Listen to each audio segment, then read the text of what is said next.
চট্টগ্রাম নগরীর জলাবদ্ধতা নিরসন, পরিবেশ উন্নয়ন এবং প্রাকৃতিক জল প্রবাহ সচল রাখতে বিভিন্ন খাল এবং ছড়া খনন কার্যক্রমের উদ্বোধন করেছেন চট্টগ্রাম সিটি কর্পোরেশনের মেয়র ডাক্তার শাহাদাত হোসেন। সকালে দক্ষিণ পাহাড়তলী এলাকার খাল ও ছড়া খনন কার্যক্রম উদ্বোধন করেন তিনি। এ সময় মেয়র ডাক্তার শাহাদাত হোসেন বলেন, খাল ও ছড়াগুলো নগরবাসীর সম্পদ। এসব জলাধার দখল এবং দূষণের কারণে জলাবদ্ধতা পরিস্থিতি আরও জটিল হচ্ছে।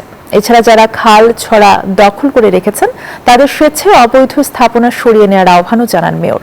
তা না হলে আইনানুগ ব্যবস্থা নেওয়ার হুঁশিয়ারিও দেন তিনি। আমরা 40টা খালকে আমরা চিহ্নিত করেছি। সামনে আমাদের বর্ষার পরে আমরা একটা যে জিপিপি রেডি করছি, এটার মাধ্যমে পার্মানেন্ট রিটেইন ওয়াল সহ আমরা এই খালগুলোকে সংস্কার করে সেখানে প্রবাহমান করবো এবং সেখানে মাটিগুলো দিয়ে যদি কেউ সেটা দখল করে থাকে সেই দখল উচ্ছেদ করে আমরা খালের একটা। প্রতি সপ্তাহে সর্বোচ্চবার বিকাশ পেমেন্টে 50 জন হবেন পেমেন্ট চ্যাম্পিয়ন। জিতে নিন টিভি সহ আকর্ষণীয় সব প্রাইজ।